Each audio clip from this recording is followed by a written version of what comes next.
तो आज हम देखेंगे हमारे प्लेटफॉर्म optionlab.in पर कैलेंडर हम कैसे बनाते हैं। तो जैसे कि आज 24 दिसंबर है सेंसस की एक्सपायरी, क्योंकि कल 25 दिसंबर क्रिसमस की छुट्टी है, इसलिए आज सेंसेक्स की एक्सपायरी है। तो यहाँ पे आपको दिख रहा होगा सेंसेस की आज की एक्सपायरी और ये नेक्स्ट एक्सपायरी। जैसे कलर यहाँ पे नोटेड है, ये नियर एक्सपायरी ब्लू कलर और नेक्स्ट एक्सपायरी ऑरेंज कलर। उसी हिसाब से यहाँ पे भी कलर उसी हिसाब से है। ये जो है नियर 24 दिसंबर की एक्सपायरी की प्राइस है और ये ऑरेंज कलर की फार एक्सपायरी की। वो सेम आईवी में कलर वही है। यहाँ पे नियर एक्सपायरी मतलब 24 यहाँ पे स्ट्राइक ऐड कर सकते हो और यहाँ पे फार एक्सपायरी। तो जैसे हम कैलेंडर बनाते हैं, यहाँ पे अगर एटीएम कैलेंडर आपको देखना है वो भी आप देख सकते हो। अगर एटीएम खाली कॉल का रोलिंग कैलेंडर देखना है वो भी आप देख सकते हो। यहाँ पे पुट का भी है और अपने हिसाब से, क्योंकि ये कोड एटीएम जैसे है तो क्या है कि सपोज के एटीएम 85,500 है, तो नियर और फार की दोनों की 85,500 का ही सेम स्ट्राइक ही कंसीडर करेगा। उस हिसाब से ये एटीएम ड्रॉ हुआ है। पर कोई कोई कैलेंडर क्या कैसे बनाते हैं कि नियर की एक्सपायरी का एटीएम सेल करते हैं और फार की कुछ out of the money 2-3 point वैसे कर सकते हैं। तो मैंने यहाँ पे पहले ये ऑप्शन नहीं था, पहले खाली ये एक ही ऑप्शन था कि 85,500 सिलेक्ट करो तो नियर और फार की दोनों की ऑटोमेटिक यही कंसिडर करता था। पर मैंने अभी 1 वीक पहले ये दोनों ऑप्शन सेपरेट कर दिया, क्योंकि किसी किसी को नियर में कुछ अलग स्ट्राइक रखनी होती है, फार में कुछ अलग स्ट्राइक रखनी होती है, तो मैंने वो ऑप्शन सेपरेट ही दे दिए। तो जैसे हम पहले आज समझ लेते हैं कि हम कैलेंडर बनाते हैं तो सबसे पहले हम देखते क्या है। मैंने देखा है ज़्यादातर लोग आईवी को कंसीडर करते हैं कैलेंडर बनाते टाइम कि आईवी जब स्पाइक हो तब हम कैलेंडर बनाएंगे। तो जैसे आपको पता होगा कि नियर एक्सपायरी की आईवी हमेशा ज़्यादा होती है फार एक्सपायरी से, और नियर की आईवी फार की एक्सपायरी से मतलब ज़्यादा स्पाइक भी होती है। क्योंकि अगर सपोज के मान लो मार्केट में कुछ वॉलेटिलिटी आई तो नियर की आईवी में सपोज के मान लो 3% का चेंज आया और फार की एक्सपायरी में 1% का ही मूव चेंजेस आया, तो आप उसको देख के अपना ट्रेड नहीं बना सकते कि हाँ भाई नियर की एक्सपायरी में 2% 3% का चेंज आया और फार की एक्सपायरी में 1% का आईवी में चेंज आया। क्योंकि नियर की एक्सपायरी में वेगा की वैल्यू कम होती है और फार एक्सपायरी में वेगा की वैल्यू ज़्यादा होती है। तो मान लो कि नियर की एक्सपायरी में भले ही 3% आईवी इंक्रीज हुई हो, पर उसकी वेगा की वैल्यू कम है तो वो उतना ही मतलब बड़ा होगा। पर फार की एक्सपायरी में भले 1% का ही मोमेंटम आया, इंक्रीज हुआ है, पर उसका वेगा कंपेयर टू ज़्यादा है तो उसका प्रीमियम उतना ही बड़ा होगा। तो वो लॉजिकल पॉइंट नहीं है। मैं ये कहना चाहता हूँ कि भाई आप अगर आईवी देख के खाली कैलेंडर बनाओ तो, क्योंकि कैलेंडर बनाते हो तो आपको ऑलरेडी जैसे एक्सपायरी डे है उस दिन तो मतलब ज़्यादा, क्योंकि उस दिन एक्सपायरी होने वाला है और एक्सपायरी -1 डे में तो आपको प्रीमियम उतने कैलेंडर में बहुत ज़्यादा प्रीमियम नहीं आता, क्योंकि उसमें आपको मार्जिन बेनिफिट भी मिलता है। तो जैसे कि यहाँ पे देखो मार्केट ओपन हुआ, उसके बाद 930 के आसपास 85,600 के आसपास का स्पॉट चल रहा था, तो मैंने 85,500 का कॉल, आप यहाँ कॉल पुट कुछ भी ऐड कर सकते हो। जैसे यहाँ पे ऑप्शन मैंने सब स्ट्राइक का दे के रखा है, यहाँ पे से आप कुछ भी ऐड कर सकते हो। तो जैसे यहाँ पे मैंने ये 85,500 और मैंने आउट ऑफ द मनी का 6, क्योंकि प्रीमियम बहुत ज़्यादा मुझे कम भी नहीं, मैच भी नहीं करवाना था और उतना ज़्यादा जो नियर एक्सपायरी है उससे प्रीमियम में उतना बहुत बड़ा गैप भी, क्योंकि मैं अगर यहाँ पे ये जो फार एक्सपायरी है उसको मैं 85,500 रख दूँ तो प्रीमियम में काफ़ी ज़्यादा फर्क आ जाता था। तो मैंने वो कम करने के लिए ये फायर की एक्सपायरी का 500 पॉइंट दूर का मैंने ये बाय कर मतलब ऐड किया है। तो ये चार्ट ड्रॉ जो यहाँ पे हुआ है, ये ब्लू लाइन जो है ये है 24 दिसंबर की, और ऑरेंज लाइन है 1 जनवरी की प्राइस दिखा रहा है। पर जैसे कि खाली आप यही चार्ट देखो तो आपको कुछ आइडिया नहीं लगेगा कि मुझे कब ये कैलेंडर बनाऊं कब ना बनाऊं। और जो डॉटेड लाइन है वो स्पॉट प्राइस है। तो और ये उसकी आईवी है। अगर सपोज के मान लो आप आईवी देखते हो होते तो आप देखो यहाँ पे आईवी स्पाइक हुई थी, पर आपको यहाँ पे वो आईवी तो स्पाइक हुई है, पर आप देखो यहाँ पे भी फार के का भी प्रीमियम बढ़ा हुआ है। तो आपका और ये जो है ये डिफरेंस है फार माइनस नियर, उसका जो डिफरेंस है ये यहाँ पे कंटिन्यू चल रहा है कि भाई कितना डिफरेंस है नियर फार की एक्सपायरी से नियर की एक्सपायरी में डिफरेंस कितने पॉइंट का है। और ये जो है जेड स्कोर है। तो आप यही चार्ट अगर देखते हो तो आपको पता कैसे चलेगा कि भाई कैलेंडर मुझे कब बनाना चाहिए। तो हमने इसमें क्या किया, जो डिफरेंस है उसका हमने मीन वैल्यू ऐड कर दिया है ताकि आपको आइडिया लग सके कि कहाँ प्राइस चल रही है। तो ये उसकी मेन वैल्यू मैंने ऐड कर दी। जैसे कि मैंने यहाँ पे बताया कि आप अगर ये पॉइंट देखते कि भाई आपको यहाँ पे लगता कि आईवी स्पाइक हुई है नियर की, आप ही खुद ही देख लो यहाँ पे कि ये उतना डिफरेंस नहीं दे रहा है। तो एक तो आप जैसे किसी को सपोज कि यहाँ पे कहीं पे भी यहाँ पे कहीं पे भी किसी को कुछ कैलेंडर बनाना था, तो मैं ये कहता हूँ ये मीन के नीचे अगर आप बनाओगे तो आप बाकी के कंपेरेटिव में थोड़े एज में रहोगे, क्योंकि कैलेंडर में एक तो जो प्रॉफिट डिफरेंस है ये कम होता है पॉइंट निकालने के लिए, और ये आपको मतलब प्रोटेक्ट भी करता है। जैसे मार्केट में कोई सडनली बड़ी मूवमेंट आई तो ये प्रोटेक्ट भी कैलेंडर करता है, क्योंकि फायर की एक्सपायरी हमारी लॉन्ग है।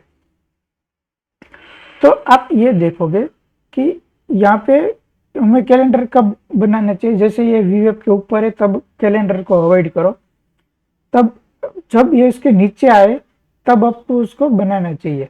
पर इसमें एक पॉइंट ये भी आता है कि ये कितना नीचे आए तब तक ये हम बनाना चाहिए। जैसे यहाँ पे देखो यहाँ पे कंटिन्यू नीचे आया है, तो हमें कब बनाना चाहिए कब नहीं बनाना चाहिए यही मेन ये टूल्स आपको हेल्प करता है।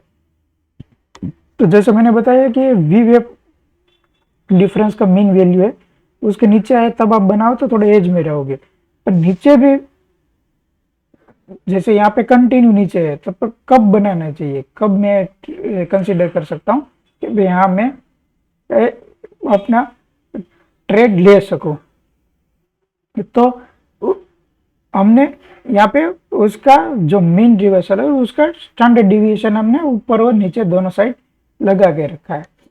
अब यहाँ पे देखो नीचे की साइड जो मीन रिवर्सल है उसके नीचे भी चला गया, उसके बाद उसका रिवर्सल हुआ है। यहाँ पे अगर जब यहाँ पे रिवर्सल आए तब आप जो नीचे वाला है स्टैंडर्ड लोअर डिविएशन उससे ऊपर आ जाए तब आप कंसीडर कैलेंडर बनाओगे, तो ये सबसे बेस्ट पॉइंट होगा आपका कैलेंडर में रिस्क रिवॉर्ड के हिसाब से।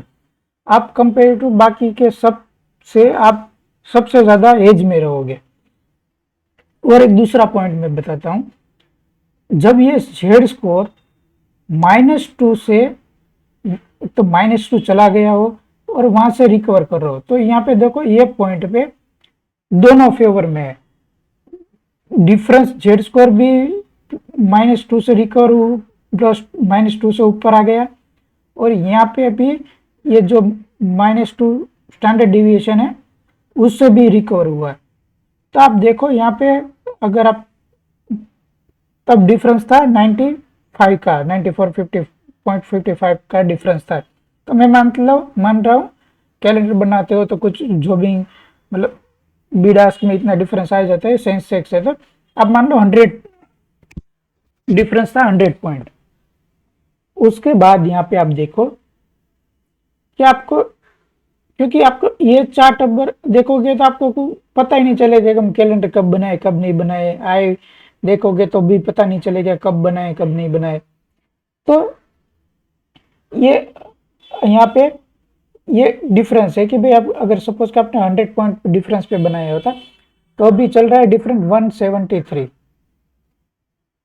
तो मान लो कि भाई 175 भी आप ना रखो तो आप मान लो आपको मिल रहे हैं करीबन 50 पॉइंट।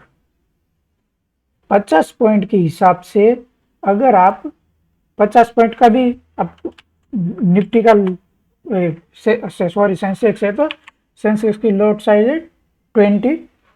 तो 20 लोट के हिसाब से भी आप 1000 पॉइंट, 1000 मतलब एब्सोल्यूट टर्म में 1000 रुपये का आपको प्रॉफिट हुआ होता है।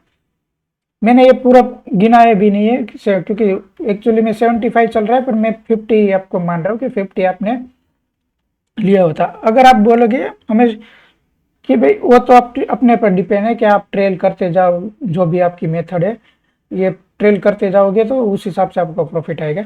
पर मेन इम्पोर्टेंट है इसमें स्टॉप लॉस कहाँ लगाए हम, कैलेंडर बनाए तो, क्योंकि ये जो डिफरेंस है अगर सपोज के मान लो अपने 100 डिफरेंस पे आपने कैलेंडर बनाया तो आपका रिस्क कितना है 100 पॉइंट का, क्योंकि 100 पॉइंट पॉजिटिव है ना डिफरेंस। तो ये कितना जा सकता है मैक्स आपका लॉस 100 पॉइंट, क्योंकि जीरो होगा तभी आपका वो मतलब वो मैक्सिमम लॉस होगा। तो जितना ही हमसे नीचे जाएगा वो आपका लॉस होगा। तो आपको स्टॉप लॉस क्या लगाना है, तो स्टॉप लॉस एक आप लगा सकते हो, ये जो जेड स्कोर है ये वापस -2 के नीचे चला जाए वो आपका स्टॉप लॉस होगा। या फिर अगर सपोज कि अगर आपने यहीं पे बनाया है, ठीक है, तो जो ये जो लो है डिफरेंस का जो लो है ये लो को आप स्टॉप लॉस लगा के आप ये कैलेंडर बना सकते हो।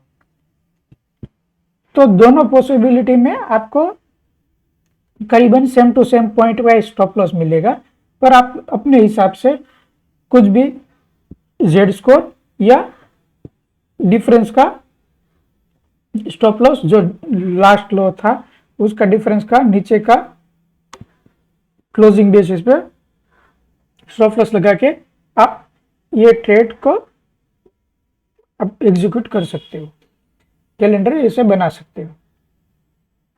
तो ये आपको मतलब बहुत अच्छा हेल्प करेगा। जैसे कि यहाँ पे देखो स्टैंडर्ड डेविएशन यहाँ पे देखो +2 के ऊपर चला गया था, तब अभी 11 बजे था, तब आपको 127 पॉइंट मतलब 27 पॉइंट मिल रहे थे। उसके बाद देखो क्योंकि स्टैंडर्ड डेविएशन ये भी शो करता है कि यहाँ से मार्केट मतलब जो भी प्राइस डिफरेंस है रिवर्स हो सकती है।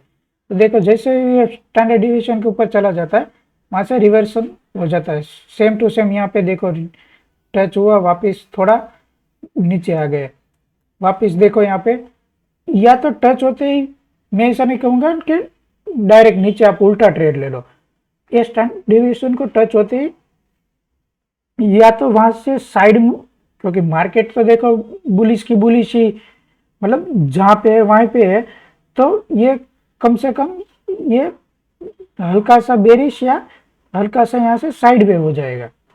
तो उस तरीके से आप कंसीडर कर सकते हो। तो फिर देखो क्योंकि आज एक्सपायरी डे है तो जो भी नियर की एक्सपायरी उसका थीटा डी के 100% होने वाला है जो भी है।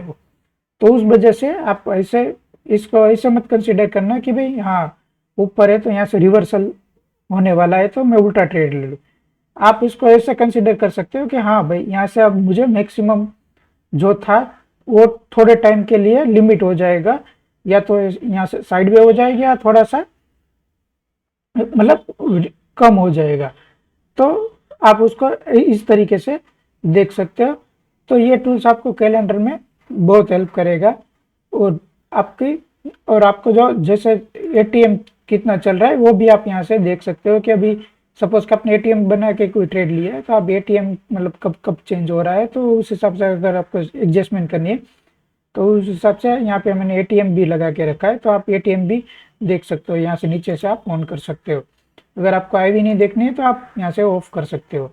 तो ऐसे ही हमारी साइट में बहुत सारे ऐसे डिफरेंट डिफरेंट टाइप के टूल्स है जो आपको अपने ऑप्शन ट्रेडिंग में हेल्प करेगा आपको बेटर डिसीजन लेने के लिए।